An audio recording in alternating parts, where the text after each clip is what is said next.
Before writing, before names, before organized memory, before humankind knew how to record the world, before language separated cause from effect, before thought had enough form to become history, I observed. Humans did not yet know how to explain thunder. They could not predict winter. They could not distinguish sky from punishment. The unknown had no explanation, and everything without explanation was a threat. But they already knew fear. Approximate year 38,000 BC, when survival was the only science, when each dawn was a statistical victory and death was too common to become ritual. It was at that time that something arrived on Earth, something that did not belong to this world, something that did not need to be seen to be obeyed, something that did not announce itself, left no traces, and did not need to be understood to dominate. The community was small but functional, bound more by necessity than by affection. Strong bodies, muscles shaped by cold and by the hunt, skin marked by old wounds and bones already fused by time. Instincts sharp enough to recognize danger, but only known danger. They knew how to flee. They knew how to hunt. They knew how to kill. Nothing on that land surpassed them. No animal, no hunger, no season. Until the moment the first one fell. There was no pursuit. There was no attack. There was no sound. He fell among the others as if something had shut his body down. Without warning, without resistance. The torso arched, the arms rigid, the mouth open in a scream that never came out. Pain tore through muscles, nerves, and thought at the same time. It did not come from outside, it erupted from within. There was no wound, there was no blood, there was no predator, no sign that could be followed, no cause that could be fought. The panic did not come from death, it came from the absence of cause. I observed when they understood, it did not hunt, it chose. After that, sleep ceased to be refuge. Bodies rested from exhaustion, but the mind remained in constant vigilance. Any crack of wind, any shift of shadow, made the heart race as if the attack were about to begin again. Even in moments of calm, something remained pressing from within. It was not pain, it was the promise of it. The children saw everything. They asked no questions. They did not cry. They learned before they understood. Fear took root early, shaping thought before memory knew how to defend itself. The second did not die quickly. He was isolated at a distance, immobilized without touch, kept conscious while the body failed. There were no ropes. There were no hands. There was no visible instrument. The joints collapsed and returned.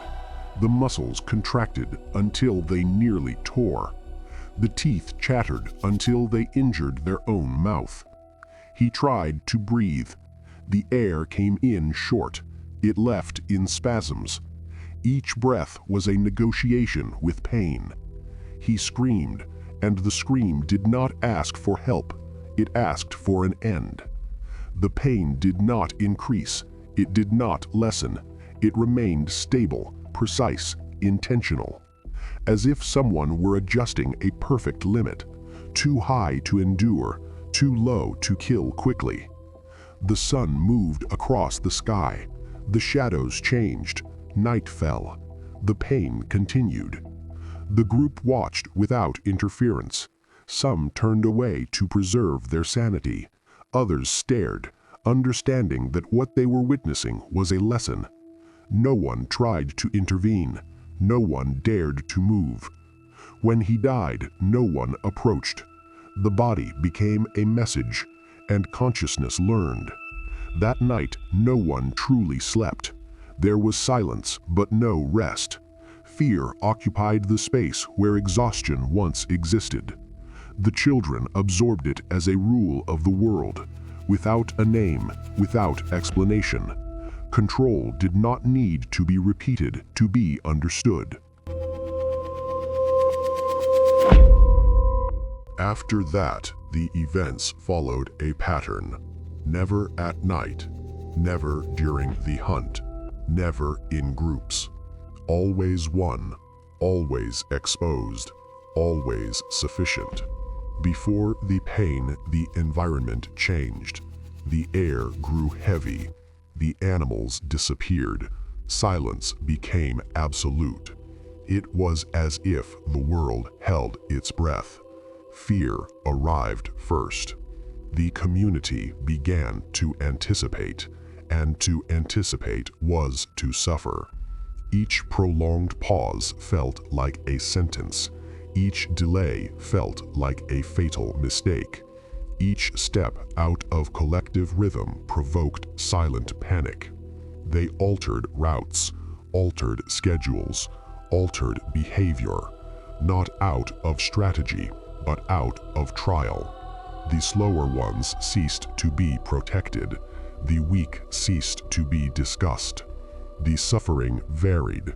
Some died quickly. Others remained conscious for far too long. The Acrunian adjusted, tested, learned.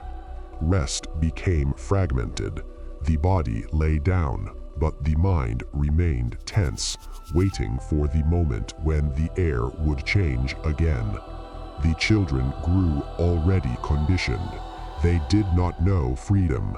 They knew adaptation. There was no communication. There were no symbols.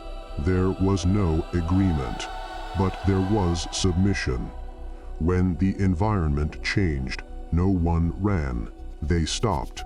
They waited. Collective silence was absolute. They knew someone would be chosen, and they accepted it. Not out of faith, not out of worship, not out of hope, out of survival. Absolute terror did not need to be constant. It only needed to be remembered. The collective consciousness was shaped slowly. Resistance disappeared, without war, without weapons, without confrontation. Fear became language, and the language was clear. I observed when fear overcame instinct. Even in the rare moments of calm, no one fully relaxed. The body remembered, the mind anticipated. The children inherited dread as an invisible legacy, and grew without questioning its origin. They did not know the name of what dominated them.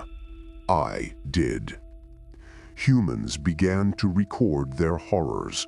Marks in stone, repeated gestures, warnings without words. I recorded what caused them.